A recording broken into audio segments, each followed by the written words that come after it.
আচলতে জুবিনে কৈছিলে যে য'তে নাহৰ গছ থাকিব জুবিন গাৰ্গ তাতে থাকিব। গতিকে জুবিন যিহেতু সোণাপুৰতে এতিয়া থাকিব স্থায়ীভাৱে সকলোৰে মাজত, আপোনালোকৰ মাজত।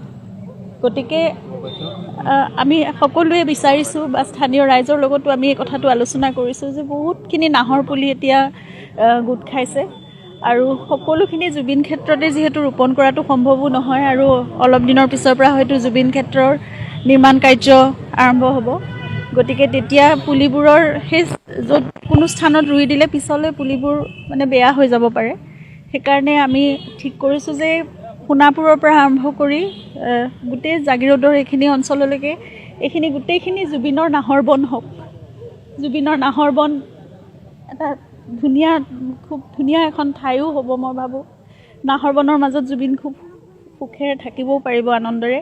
গতিকে আপোনালোক সকলোৰে সহযোগিতাত আমি এতিয়া যিহেতু 6 লেনো হ'ব এই ৰাস্তাটো, গতিকে এটা মানে সীমা এটা নিৰ্ধাৰণ কৰা হৈছে আৰু সেইবাবে সোণাপুৰ পাণবাৰী দুৰ্গা মন্দিৰ যে বাৰোৱাৰী দুৰ্গা মন্দিৰৰ সন্মুখত আমি কেইজোপামান প্ৰতীকী হিচাপে নাহৰ পুলি ৰোপণ কৰিছোঁ। এতিয়া আমাৰ আহ্বান আৰু সকলোলৈকে অনুৰোধ যে এই গোটেই অঞ্চলটোত যাতে ভিতৰৰ ৰাস্তাবোৰতো বা গাঁৱৰ ভিতৰতো বিভিন্ন ঠাইত য'ত নাহৰ গছে শোভা বৰ্ধন কৰিব পাৰে আৰু সকলো নাহৰময় হওক সেইটোৱে ইচ্ছা কৰিছোঁ। সকলোৱে আপোনালোকে পুলি ৰোপণ কৰক আৰু ৰক্ষণাবেক্ষণো দিয়ক।